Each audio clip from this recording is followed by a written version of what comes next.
Today we'll be speaking with a mom of two kiddos and the first bikini pro of North Dakota, who started as a pageant girl, competitive gymnast, and cheerleader all the way through college. She uses fitness and competing for her mental health, which is something she has advocated for consistently on her journey. She competed in 7 shows before earning her pro card at her 8th show ever. Welcome to the show, Arielle Ann. How are you doing? Good. What an intro.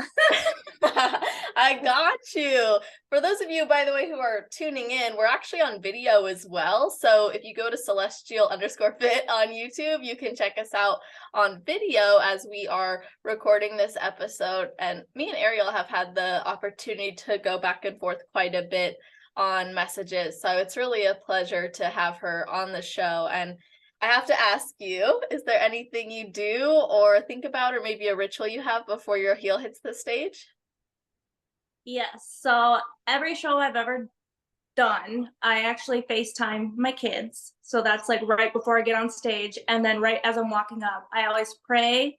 And these last few shows, I've prayed to God and then also my guardian angel, Ty. And I say, let's just do this and have fun. I love that. And I think this is a really important story, and we can just dive right into that because this is what we really connected on heavily straight off the bat, which is the idea of love and loss. And I want to get into your relationship with Ty, who was your boyfriend during your competition season and who you planned much of a recent season with, and that led you to finish what you guys started. You got what you ultimately wanted, which is awesome. And you guys had, I'm giving a mini synopsis, but you guys met through TikTok. You had a very loving, cute, amazing relationship before he passed away. So can you talk to us more about this relationship and maybe how it influenced your journey? Are you talking about after he passed or? Altogether. Okay. Well, I was doing competitions before I met him. And then he was like you think you're my mom is my biggest cheerleader, my biggest rock. I didn't think anybody could out cheer my mom. I mean, I was a pageant girl and she was the pageant mom growing up. But Oh, Ty was he had the softest voice, but when you put him in a room when I was on stage, he was the loudest person in that room. He was my biggest motivator, my biggest supporter. He lived in Oklahoma. I live in North Dakota. He would fly here, like he'd be here for 4 days and go back home for like 3. And he was my rock. And we planned shows, and I was going to be done after nationals in Florida in 2000, right after he passed. That was our last show, and I was moving to Oklahoma. We're going to start our life together. And then obviously he passed away, and I still did the last show that we planned. I feel like that show actually saved me in a way because I didn't leave my room for a while. I didn't eat. I just I didn't want to be here anymore. So, but I just decided to do that last show, and then I don't know, like the fire got back in me and it felt great, and took a little bit of an off season to kind of work on my mental health, and then I got back in it again. it's amazing that you were able to follow through on that after that kind of loss. It's not even just the loss of your person, but it's the loss of all the things you had thought you were going to have with them and share with them. So when you got up on that stage, you say that that show really saved you. How did it feel to be there? Well, I actually, they say don't compete just to compete. My body was not responding, rightfully so. I did the 2.5 hours of cardio, no carbs, no fats, but my body was going through internal things with the passing of him. And so it was pretty much my worst show to date. But I got up there and I showed up for not only him, but for myself. And you know, I didn't actually make it to the night show, and I felt super bad because, as an athlete, you still show up no matter where you are at lineup. But I actually had a really bad panic attack because they kept pushing the night show later and later and later. And so I was just sitting in my room because I kind of developed social anxiety. And I just had a panic attack. And I remember messaging my coach because it's like, where are you? And I was like, I can't do it. And I was bawling. And so I didn't make it to the night show, but I still showed up. Yeah, that's such an amazing story of strength and resilience because even though you didn't end up going to the night show, just showing up and being there and following through on that is amazing and takes a lot of courage because I know after I had the traumatic loss of my mom, like my body, it was really, really hard to get any response. And I was doing everything I could, and yet my body was just taking on its own journey. And I think sometimes people see the end result or they see a result and they don't consider so many other factors that could be at play in that. But what Mhm. I love is you emphasize how bodybuilding was really keeping you alive. And even though you didn't bring your best and you were in technically like the last place of second callouts, bodybuilding was providing you something every day. So, what was it giving you that you felt was really like your saving grace or keeping you going? Well, I don't really talk on it a lot, but right after he passed, I didn't see past the pain and I didn't want to be here anymore. And so getting back into prep, I kind of went into a kind of blacked out. I went into autopilot. Like prep gave me, they always say, you know, if you're not mentally ready, don't do a prep or whatever. But to me, it saved me. It gave me purpose. Like, okay, I have to get out of bed. I have to, I mean, I have kids, obviously I have a purpose, but when your brain, sometimes it doesn't see all that, I don't really know how to put it. It doesn't let you see past the pain. And, but when you have somebody telling you what to do, my coach, like eat this, work out this, you have no guesswork. So even I went to therapy for trauma and which I was diagnosed with PTSD. And she actually said that the structure and the routine is really good for me because there is no guesswork. Because when you start to think about tomorrow, and that's when I would have panic attacks, or like when I'd wake up in the morning and realizing that it's like Groundhog's Day all over again, and I'm going through this and he's not here. And this way, like I said, it gave me a routine, and I needed that. Absolutely. I'm going to speak for someone who's not here right now, which is Kimber Bonilla. And I think she would actually echo that sentiment because she found prep really supported her during a hard time. She's talked about it on her social media. You guys, she's been on this podcast too a while ago, but I think you would benefit from listening to that too if this resonates. And I know for me, like, I don't know how, but when you lose someone and you go through a traumatic loss, for me, I was like waking up every day crying, cry the whole day, go to bed. I'd literally cry myself to sleep, wake up, cry. I would only do what I could do, but I kept up with my routine. It was almost just because it was like in my blood, you know what I mean? Like it was second nature. I didn't have to think about it, much like what you're saying. It's just it gives you an outlet, but it feels very natural to some degree. Yeah, and also like it gave you a different kind of pain. Like instead of the heartache, you're making your muscles feel like heck. So like that was another thing too, to feel a different kind of pain than the heartache.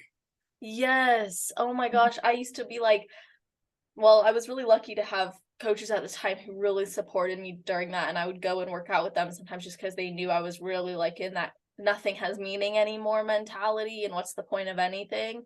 But I would Mhm. go work out and I would want to be like, I would want them to put me through hell and I would want to put myself through it because I remember being like, there's nothing more in the world that could hurt more than this. So I can give even more here because I already know that the pain of this is so much worse than anything. And it's also like a control thing. Like it's the one thing in life you have control over because people aren't promised tomorrow. I mean, you have control of what you put in your mouth, you have control of the lifts you do. So it's also a control thing too, which is kind of comforting. That's such a great point. And you were preparing to move, I believe you said, right? Yes. So when you realized that wasn't going to be happening, and I believe your kids were involved in this too, like it was a very familial type of relationship. How did you guys make the decision? Okay, we're not moving anymore. We're here. Was that difficult? Was that expected? Did you have your house? Like, there's so many questions that I'm thinking about. The only reason I was moving is because he had a ranch there. So there, my job, I can work remote and everything. So there's no point of him moving here. But I mean, there was no other reason to move there. So it was just kind of planned out then, okay, I'm here. So Yeah, definitely. And I think that we've shared shared a similar sentiment in that, like, the darkness we've both been through and the pain, even though it was very challenging, we've really utilized it to support others in knowing that God's purpose and path can take us through a lot of that darkness. But I also know it isn't always easy to see it that way. And it's almost easier to lose sight of purpose when you go through that because it's just all consuming. But with that being said, can you maybe talk about how being vulnerable and sharing this with others has actually maybe supported you through this journey or has been important to you through the difficulty? yeah, so I mean, our relationship started on TikTok and it blew up. And so when everything happened, I didn't really want to be vulnerable and be out there, but it also was like kind of like a diary, like just letting it out in a way.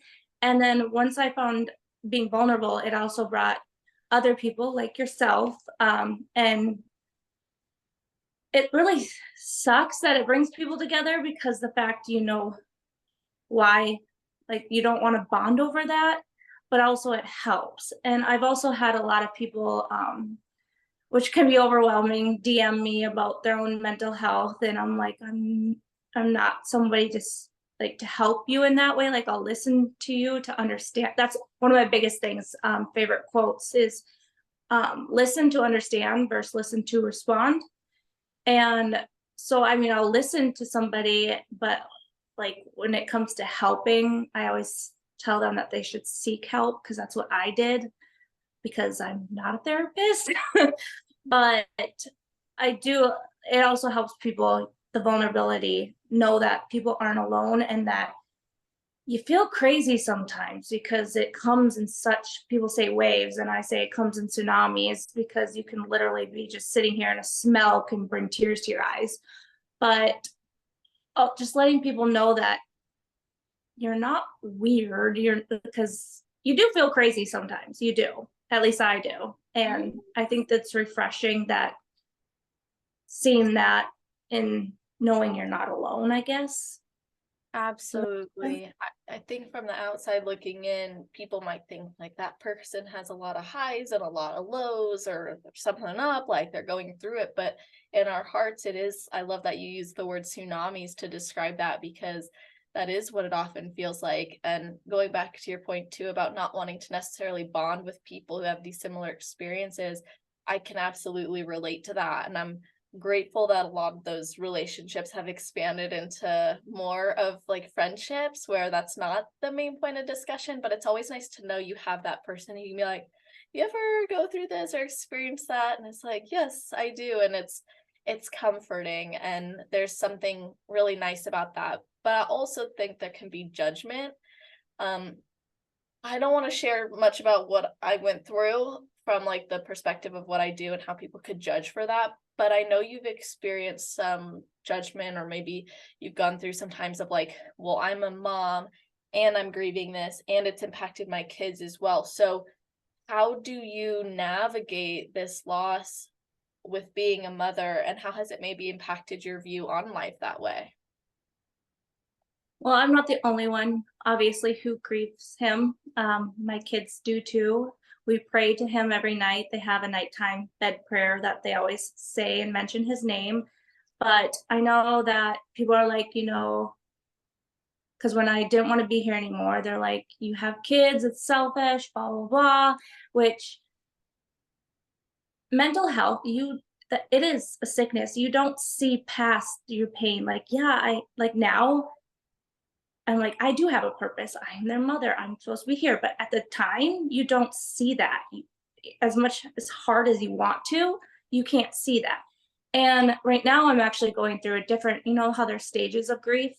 Mhm. Well, I've experienced a new stage of grief, and it's really been hard on me that because it's almost been 2 years now, and I look back at like time hop memories of my kids, and I don't like I wasn't mentally with them and physically there. So it's like I'm grieving those 2 years of my kids as well. And okay. So that's really hard on me. And yeah, like, sorry.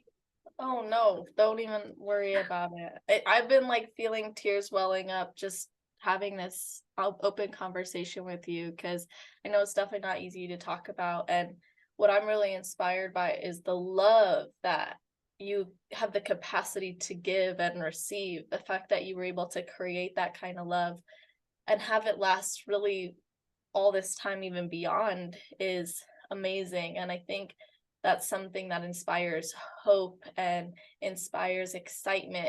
It inspires me because we have the opportunity to receive that love and also give it. And so the fact that you guys created that and fostered that, not just for each other, but with your families too, that's really, really beautiful. And it makes sense then why so many people were engaged and excited about your guys' relationship. And it was a long distance relationship, and you said you met on TikTok. So how did that exactly transpire? Let's go to the boop, and then we can uh, Oop.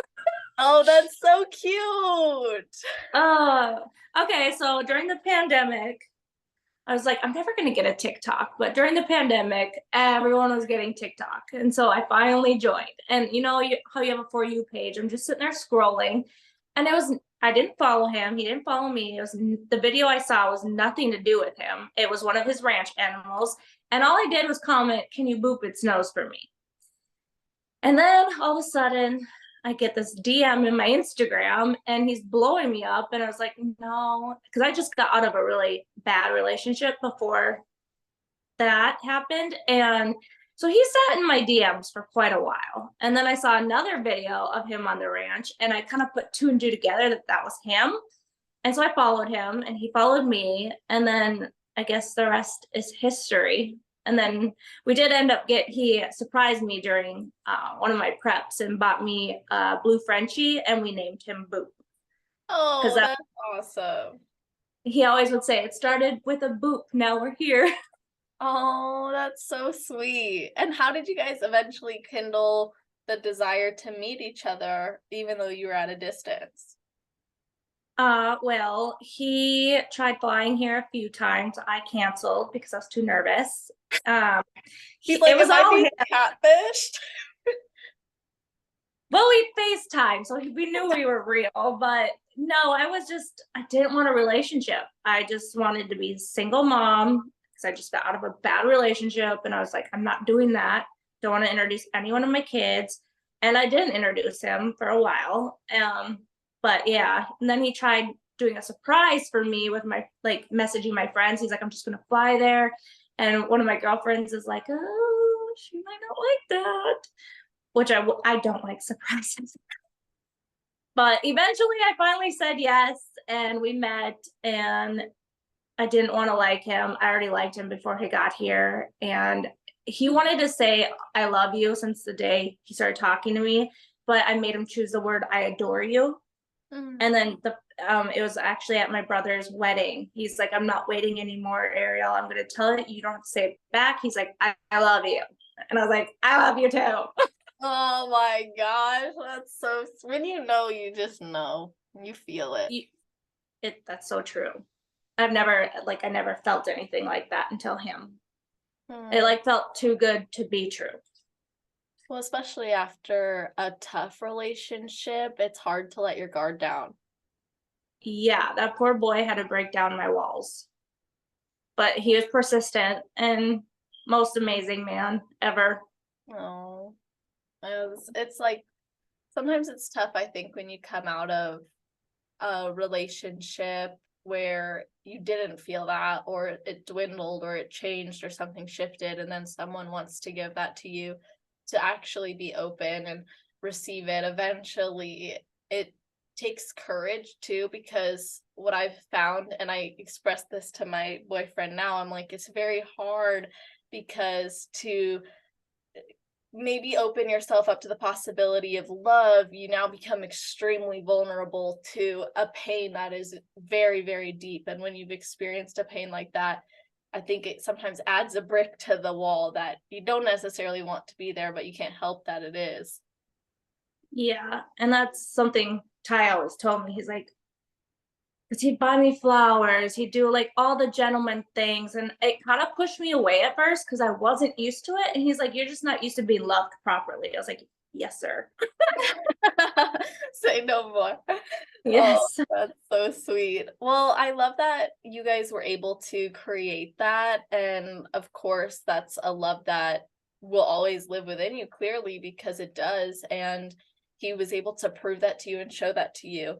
Now that it's been 2 years and you've had to grieve so much, and grief is like, not so linear, right? All these phases and stages come and they go. We have to have like so much patience with ourselves through it. What is it that you are maybe envisioning now in your life? Because I know you had to grieve that future you thought you'd have. So how have you maybe changed your vision, if at all? It's funny you say that because I always try not to think about the future because that's when I start to go into panic mode. Um, Well, you but definitely don't have to talk about it if you don't feel ready to. I look at it like it's amazing. As of the past month, I can talk about memories and I can speak of his name and not, I mean, sometimes I cry. That's inevitable, but I look at grief now as a gift, like, because it's all the love I still have and it'll stay with me forever. And I actually had a friend reach out this morning. Her dad passed away unexpectedly. And she's like, "I don't know how you do it." And I'm like, "I can't give you the right words to comfort you. All I can tell you is I'm here to listen." And there's no, like you said, there's no right, nobody can write a book on how to grieve. Some people cope differently. And like I got told all the time right in the beginning, which if God brought you to it, like just, like I know people say things to make you feel comfort, Uh-huh. but it's not like, 'cause you're like, no. Yeah. But I guess I've recently broke out of hermit mode. I've like after he passed, I didn't want to be around anybody. And I used to be a social butterfly, and now I'm just like, okay, work, gym, kids, that's it. But I'm being more open-minded because life is a gift. If you wake up and you get to live it, then you should do just that. You should live it, instead of waiting for your time to go to heaven like I was doing forever because I was just wanted to get there. But life is short. And so I'm just trying to be more positive and looking like I know he's gone and I know he's not coming back. And that was really hard for me to grasp, but I'm not gone. A part of me died when he passed away, but I'm still here and I just need to figure out who this new me is. Yeah, definitely. Oof. I feel that one. Oh, that's making me tear up a little bit. I Yeah. wore not waterproof mascara, so I'd tell myself not to cry. Oh, you're so cute. Yeah, that's very relatable. I love how you said that because I've too had moments where I was like, where was I mentally while I was grieving? I don't even know. Or where am I going after this? I couldn't see past it. Like you said, it's hard to see past that darkness. But your point about how life continues, there's been so many moments where I just wish, like, oh, I wish my mom was here for this part of life. And I know that she won't be. And so letting that go is difficult. But as you said, like, we deserve to continue to live. And to go back to your sentiment about others' comfort, I had to tell myself to take comfort in the fact that they want to be there for me and that they're trying, and not so much in their words, as you said, because sometimes it's like when people are like, oh, your mom's always with you. And like when you look in the mirror, I'm like, oh, that's not exactly how it feels for me because I can't hug her, you know? So Right. it's it's just different, like you said, for everyone. And I think it's beautiful that people can come to you and talk about this. And I find people come to me and talk about their experiences, and it's nice to know we can hold that space for people. And hearing you talk, I think I would regret not asking you this, so I'm going to ask you. You had this relationship and it was really beautiful, and there's other people, including myself, who are fostering these types of relationships and who want to have a relationship full of love. What would be your advice or insight for those people to make the most of it, and maybe like what is your thought now that he's not here to make the most of it? Right. Well, one, never settle. Your person's out there. Don't just be comfortable and stay in routine because you're from a small town and it's the only boy in your town. Um, but I just love that he loved to capture everything. He loved, like I do too, but he was a mush ball. And I'm so glad because I have all those memories now and all the pictures and the videos. But we lived in the moment. We were present with each other when we were out on a date. No one else mattered. It was just me and him. It was like a movie, like things are just going past you. If anybody you love, any relationship you have, like put the phone down, put the phone down. Like I see so many people, like the other day I went to a coffee shop and there was a mom and her kids and the husband, like all of them were on their phones. Like you guys are with each other. You're not going to get that time back. Yeah. So that, I mean, but also take the picture and take the video because someday that might be all that you have, but never settle. That's, he taught me that, Mhm. what love should be. And I just hope that my kids, I don't know what happened, but yeah, that's basically it. Just live in the moment, be present, don't settle, know your worth, and communication is key too. Especially, I think, in a long distance or distance relationship, the communication looks and sounds and feels very different at times. And Mhm. I think that when you really want to build something better with someone after being through something difficult, that commitment to it is so much stronger. Like you don't want to settle, you don't want to go through that again. How did you know personally, or how do you know now, like what does it mean to settle versus to not settle? Mm, I guess I don't really know now, but it's a good question. Obviously, your morals should be important to the other person. You're not going to see, you're not always going to agree on stuff, but as long as you take the other person's, what's the word I'm looking for? As long as you respect each other and try to communicate, if you love each other enough, you'll work out things. I Our biggest thing was never to go to bed mad. Like if we had something that we didn't see eye to eye on, we'd communicate about it. And I love that about him because being a female, we get in our heads, right? You don't want to be, and then wake up and he's not messaging me. But no, communication. I guess I don't know. That's a Never thought of that question. Yeah, I don't know. Respect is a huge thing. So, Yeah, I agree. I think respect is really, really important. And I think women really want to feel the love and they want to feel the tenderness, the care. There's reassurance, there's this constancy that you have with a person. And I think men especially really love the respect and knowing that you're committed to them, you're going to uplift them and all those types of things. So when there are arguments or disagreements, I think on the surface too, like your guys' relationship looked really perfect and beautiful, but I imagine there had to be some difficulties and things to sort out to get to that point of that deep connection. yes. Well, he had, like I said, to break down my walls. And especially being in prep, he started dating me when I was in prep, and we all know how we get when we're hangry. I just went into like, I would get quiet and he wouldn't like that. Yeah. But I mean, yeah, it was a very beautiful relationship, but obviously a healthy relationship, you don't always see eye to eye.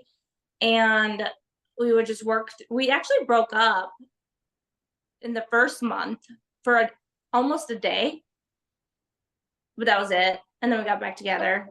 But it was because he kind of, it was so cute actually, because he got really like, not the clingy part was cute, but he was like, I listened to some podcasts on bodybuilding to try to understand what you're going through. And I'm so sorry. And it was just the cutest thing that he took initiative to try to understand what I'm going through. Because I was like, okay, because this was at the beginning. I was like, I have this dream and the competitions is my thing. Like, and I was very hard headed, like my way or the highway, because I just got a relationship. I didn't want anything. But he was persistent and he was amazing pretty much. So Love that. That's so cute that you guys had the little falling out for a day and you're like, well, never mind. That's silly. it was the longest day ever.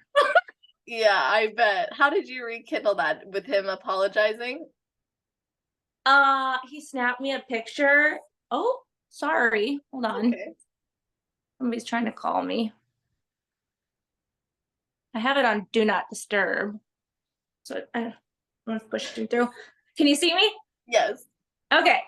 Well, he sent me a snap and with puppy eyes, and then I sent him a snap because it was blizzarding outside. And then he FaceTimed me and pretty much acted like nothing happened. So yeah. Me and Sean broke up for like an hour once, not even 20 minutes. And it was like very, very stupid over like dumb stuff. And I'm glad that it was so short lived and he eventually, like, we were staying together and he eventually came out and was like, I'm sorry. And I was like, me too. And it was fine. But I was like, let's not Lovely. Yeah, exactly. I'm like, we're not gonna like throw the whole we're breaking up, let's break up, we shouldn't be together thing out there because it's hurtful. So I think Mhm. it's good to hear both sides because sometimes people just fixate, oh, it should be this picture perfect romance. It's like, of course, those moments you're capturing, right? A lot of the times that's when the phone is taking a photo or a video. If you're in an argument, you're probably, I mean, unless you're well, I won't even get into it, but like if you're recording it, then that's not Right. likely. So I think it's really great to actually hear that. And I love that he supported you as a competitor and wanted to learn that. So let's talk about your competitive journey because I found it interesting that you actually grew up in performance-based sports. And I was curious if that played a role in you deciding to compete. It's actually funny because I was listening to your previous podcast on Friday about the dancer. So my take on it is opposite on stage because cheerleading is more like, stick, Yeah. and same with gymnastics, it's not flowy. So I had to like unlearn a lot of things and I still catch myself. But no, so I've always been in sports. That's been my life. When I even did it in college. And then after I had kids, I kind of got lost in being just mom. And I was like, I need something that's Arielle. I'm not just mom, I'm Arielle too. And then, so then I found, bodybuilding because I love working out. And so I kind of, because in North Dakota, like you said, I'm the first North Dakota bikini. It's not big here. So when I found the sport and started getting into that, it brought me back to life again. And I was like, I'm only going to do one show. And then, so I made it to that show. And when my heels hit the stage, it was like such an adrenaline rush. And I was like, okay, I love this. Let's keep going. That's so cool. How did you even come to find it? If, North Dakota, it wasn't even known, you ended up being the first bikini pro and it still took you 8 shows to become a bikini pro. So that's multiple years in the making. What was it that actually got your interest sparked? It was actually nobody to do with NPC. It was, is it WBF? I think it's called that. Patty Boyle. I can't think of her name. She's from Yeah, Patty. Australia. Yeah. Right. Yeah. I love her. And so I saw her and I was like, oh, and then after having kids, and I just wanted to get my body back, so I hired a coach. And then I found out in Fargo, which is like 3 hours from here, they do shows, I think, once a year. And so I just decided, I was like, I'm going to do a show. And everyone's like, you're going to do what? And I'm like, yep, I'm going to get in a bikini on stage. Yep. How did people perceive bodybuilding when you started it? Um, some people still don't understand. You're kind of, some people look at you kind of like you're a freak, especially when you're super lean. I have this little cute old man at my gym that brings me bags of veggies because he says I need to eat. Aw. And I'm like, sir, I do eat. A lot, But actually. yeah, so I mean, it's becoming more and more out there, I think, because of TikTok too. Like people, social media is making it bigger, but yeah, it's still not that big here. No. Yeah. Well, I think it's awesome that you found your passion in it and it's brought so much to your life. And prior to that, you were really identifying with the mom identity. So how have you found committing to a passion and something that interests you change you in how you approach motherhood? I think that making yourself happier as a person makes you a happier mom. And I love that my daughter, when she was turning 3, it was Valentine's Day, and she asked for a set of pink dumbbells. So yes, and like the other day she asked me, how much longer until I can work out with you, mommy? Her dad works out too, and we co-parent awesome, and he has a gym in the basement. And I love that they know that they have to work for, like you said, it took me how many years to get my pro card, but I still kept going. Like nothing's handed to you. You got to work for it. And they're my biggest cheerleaders too. I love them and they love it too. And my daughter poses in front of the mirror and she pretends Oh, like she's on stage, and it's cute. that's adorable. I love that. That's what I hope for in my future is the kid that's inspired, because it is a lifestyle and you're leading by example. And I think you had brought up too how when you're leaner, people maybe look at you differently. And sometimes you've talked about how letting go of the shreds can be difficult for yourself. So, what do you do to support yourself when you feel that way? I'm still working on that. I'm not too kind to myself, and I'm trying to be better. Like, but I mean, I don't voice it out loud because I don't want them to hear, because I don't want them to think that a certain image is beautiful, when every image can be beautiful, every stage is beautiful. But it is hard to go from extremes because you get used to, and but my kids also, they love to eat healthy too. And I caught my daughter the other day. Was like, how many carbs is in that? I was like, oh no. Doing that. So I still need to be careful with how I say certain things too. But yeah, it is hard going. This is the best reverse I've ever done from when I won my pro card. Usually I reward myself, and I reward myself too long, where I'm like, I deserve this because I've been deprived. And I think that's helped because I have had a coach now that, I mean, every coach has got me to where I'm at. But it's really helping me this chapter with my relationship with food. So yeah. That's awesome. And you've had a few improvement seasons. So in your journey from 2019 to 2022, I believe there were 2 improvement seasons before you earned your pro card. And I was hoping you could share what you learned in those improvement seasons, maybe about your body or about yourself, or even about the sport that made you a more successful competitor. Yeah. So what I wish I would have known when I started was not to ego lift. I Yeah. just like to push weight around. That there's a purpose for every lift. Mind to muscle connection was huge when I found out what that did. Also, that carbs are not your enemy. It's okay. Also being very, like, your coach can't guess what you're feeling. You have to be somewhat too honest And communication is key for sure. Like, I remember being so uncomfortable, like, oh, I haven't gone number 2 for so long. And they need to know that. Yes. So stuff like that, like just being, like I said, I grew up a pageant girl. You don't talk about going poo, and then you get a coach and he's like, have you gone to the bathroom? It's like, oh, why are you asking me that? But it's part of the sport. Like, they need to know that. So Truly, yes. And I think part of your competition journey that really inspires me, it is the ups and the downs, because a lot of us competitors face that. Sure, there's generally a spotlight on the person whose journey seems to be going really smoothly. They're on that up and up, they're killing it. Rarely is the spotlight shining on the girl working her butt off to get there. And then eventually she gets there, and then it seems like it's this really smooth journey, but there were lots of those ups and downs. Now you have been able to continuously improve and bring better physiques to the stage, different physiques to the stage.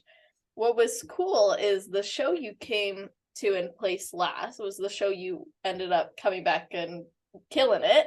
So I think that's a really cool full circle moment about how you committed to this journey. But I want to touch on something that I think some people would say, which is don't compete at nationals if you're not in top callouts, meaning don't go again if you're not in top callouts. But you went from, and other people have come out of second callouts and ending up going and taking their pro card. You did that, and you had done that after taking second callouts at USA's, middle of second callouts at USA's, the next national show, you got your pro card.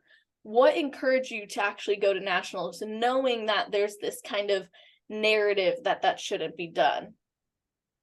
So I mean, we all want to win our pro cards, right? But really, I kind of surprised myself, because I mean, you kind of get in your head that like it's because it's a dream, like it's too far-fetched. So when I went to this last show, I was like, I just want to make top callouts. That's all I want. I just want to make top callouts. So when my name got called to, I got on the end, because where they put you is not where you end up. And I was so happy just to be in top callouts. Like, I was like holding back tears and just so excited. And then you hear your number get called and you're getting moved. And I was like, okay, probably to the other side.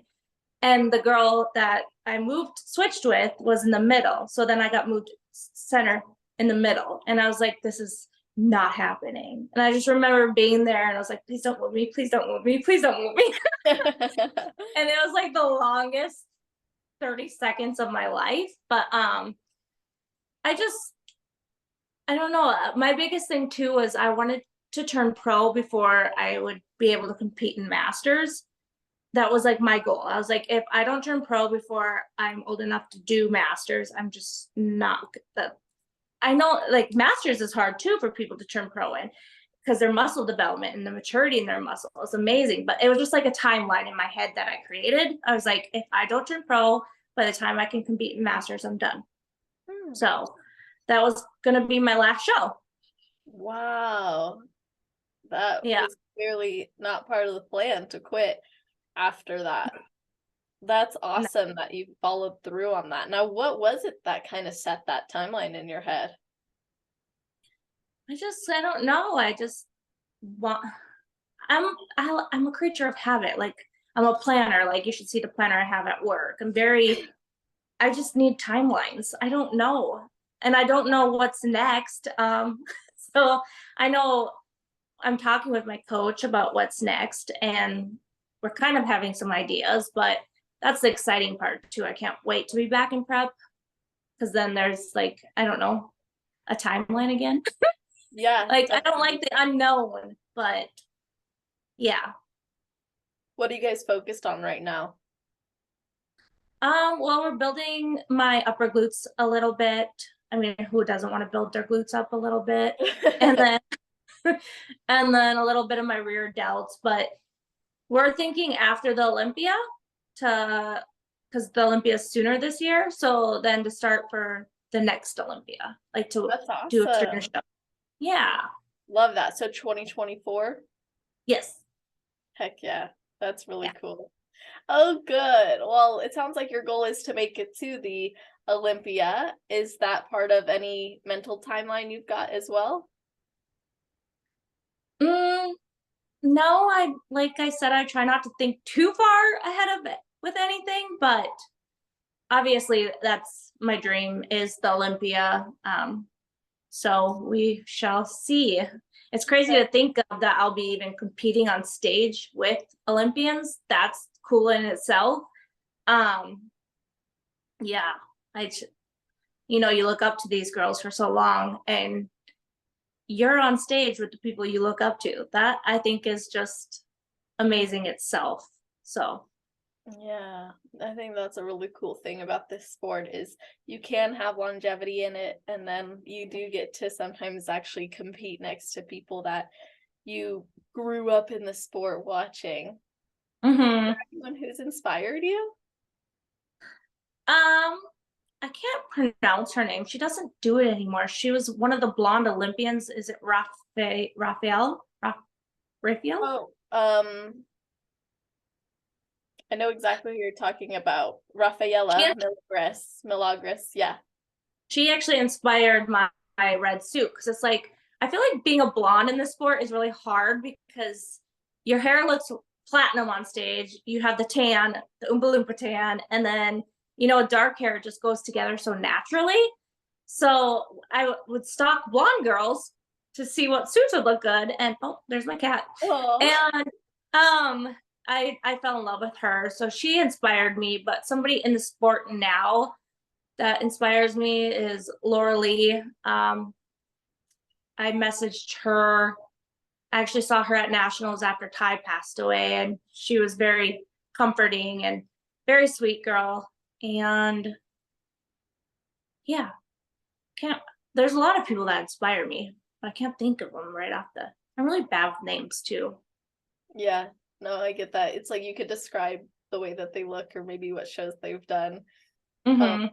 I would love to have Rafaela on the show. I've reached out, so if you guys are listening and want her on, just go blow up her inbox to come on Confessions of Bikini Pro and message celestial_fit on Insta because I think it'd be awesome to have her. She was one of my OG inspos too, and I've enjoyed seeing her journey even throughout and out of competing. I don't know if she'll ever come back, but see, this is why I'd like to interview her.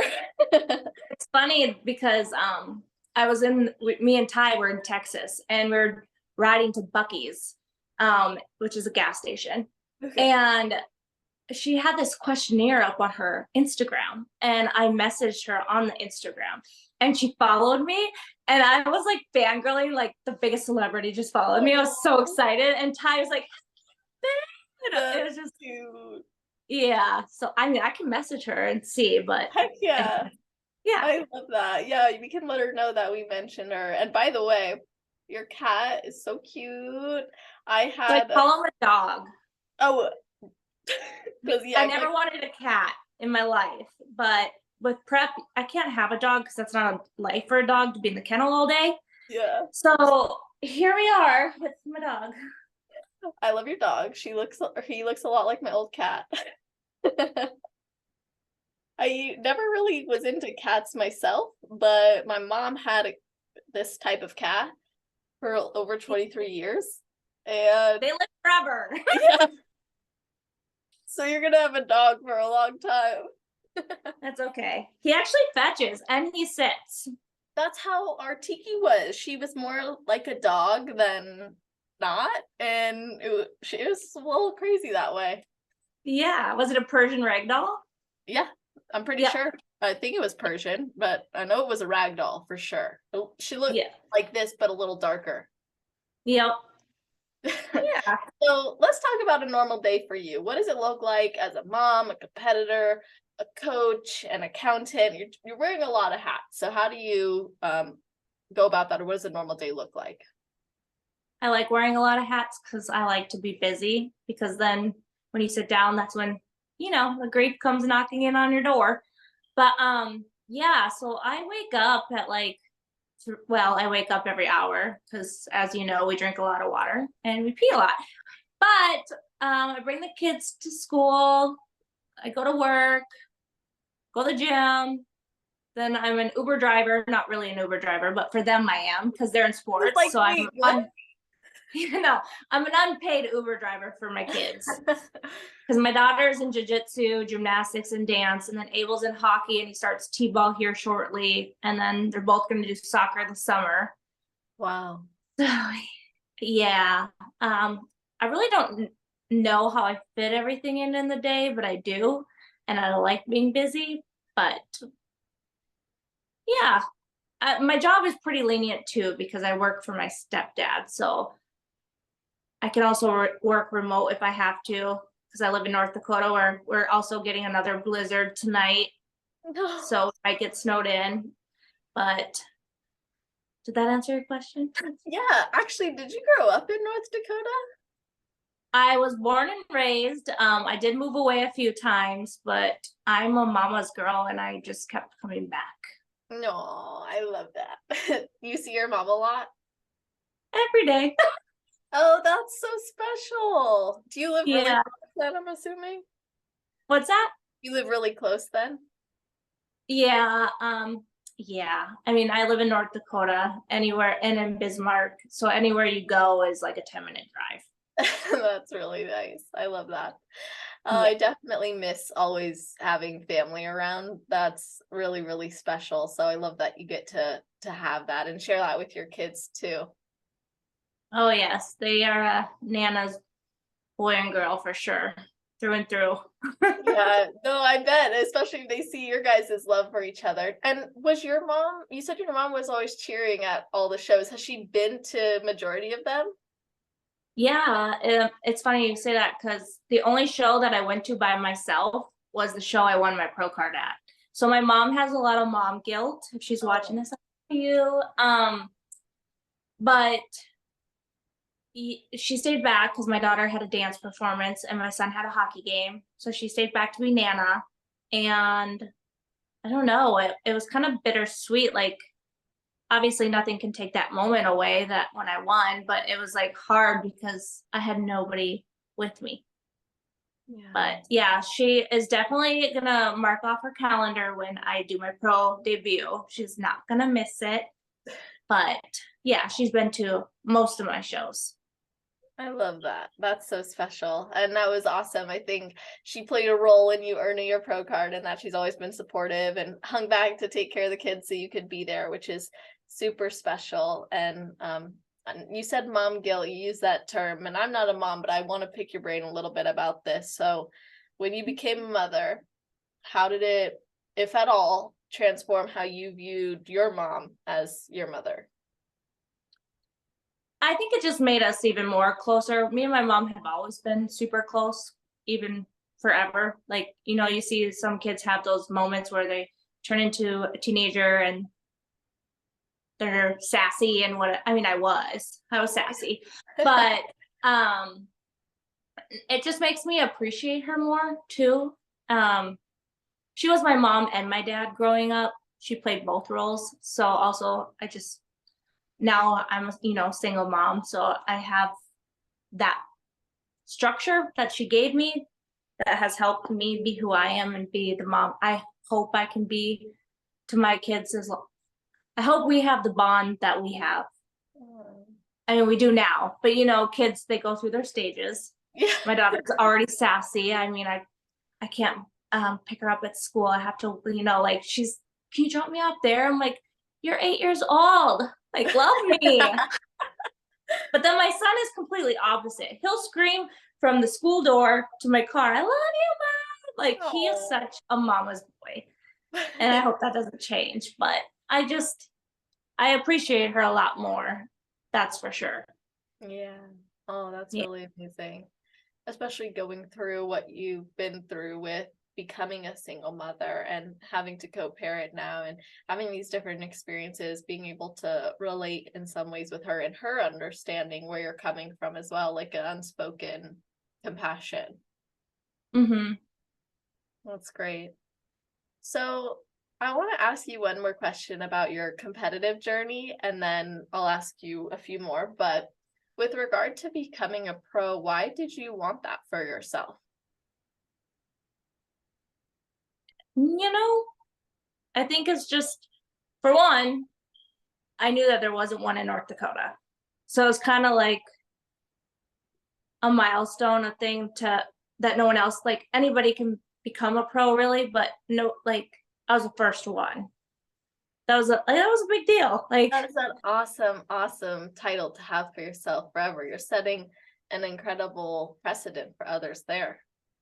yeah, I mean, that was basically really, I just wanted, it's like a trophy. Like you growing up in sports, you have your first place trophy. You want it so bad. And not many people can get it. And so I think it's just something to show also my kids that if you want something bad enough and you believe in yourself, then you can do anything.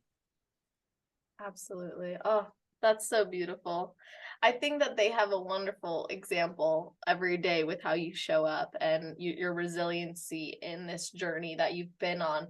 Because, like you said, earning your pro card is special. It's not handed to everybody. Sure, the sport's grow and there's a lot more competitors, a lot more shows, but so people think, oh, they're handing them out. No, because there's so many more competitors. These shows are massive. It still is a grind. It's still a process. So you really have to love it, I think, to follow through and get there and pursue that. And it's awesome. And I love how you're continuing to grow. You've expressed how this season's been really about working on your food relationship. You've had the best reverse diet ever. You've been really expanding in your goals and letting go of a timeline so you can improve and bring it for 2024, which is awesome. So before I ask you for your best advice, is there anything I didn't ask you that you wish that I would have?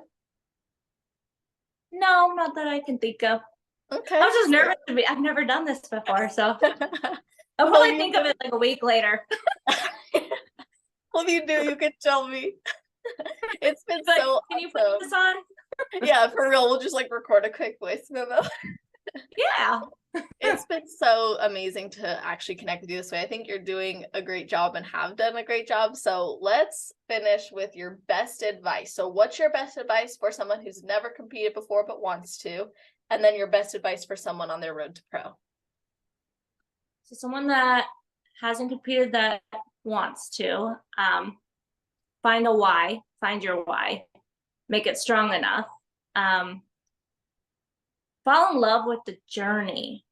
The journey is, I wish I would have, I mean, I did 8 shows, but I wish I would have been more present. I think after Ty passed away is when I found out how to be more present in the moments, because time is fleeting, but just enjoy every step of it. What's the word I'm looking for? Be coachable. I remember my coach telling me, for my first show, I curled my hair and he's like, it'd look better straight. And I thought he was being so mean to me. And I was like, but it does. It looks better straight. So just like critiques, take it with a grain of salt. Like, that's my son. Sorry. But you always try to learn too and be a student of the sport, I guess you could say. And then a person, you said going to pro? Yeah, they're on their road to pro. Road to pro. Well, I can't really compare it because I haven't done a pro show to say what the difference is, but I would say I am obsessed and in love with show weekend. Like, meet people, get to know their story. It really brings you to be a better competitor too, learning other people's stories. And there's so many walks of life out there, so many different personalities, and it's just amazing because you guys all are after the same thing. You're all the 1% in the world that's crazy enough to do this, and they become family. Like, I have people reaching out to me still from my first show I've ever done, and we're still close. Like, it becomes a family, and you should just be appreciative that your body's able to do it. You're healthy, and yeah, life's too short. Make the friendship, make the connection. I love that. Really soak it in. And that drives home your earlier point about presence too. So I appreciate you sharing that advice. And how can people connect with you and follow the rest of your journey? Well, I have my Instagram, Arielle Ann _ IFBB Pro. Otherwise, there's my TikTok, Arielle Ann's, if we still have TikTok, because they say they're going to close it. That's pretty much it. I mean, I have Facebook, but I don't accept people I don't know on Facebook because I post more of my kids on there. Yeah. So, but Instagram for sure. Awesome. Okay, so I'll put those in the show notes page, you guys. That's always on celestial.fit/podcast. If you're listening at the beginning of this episode, like right when we've released it, then it is going to be at the top of that page. If you are listening in the future, scroll down to the category section. It is alphabetized. So hers will be at the top because so you'll be able to find that right away.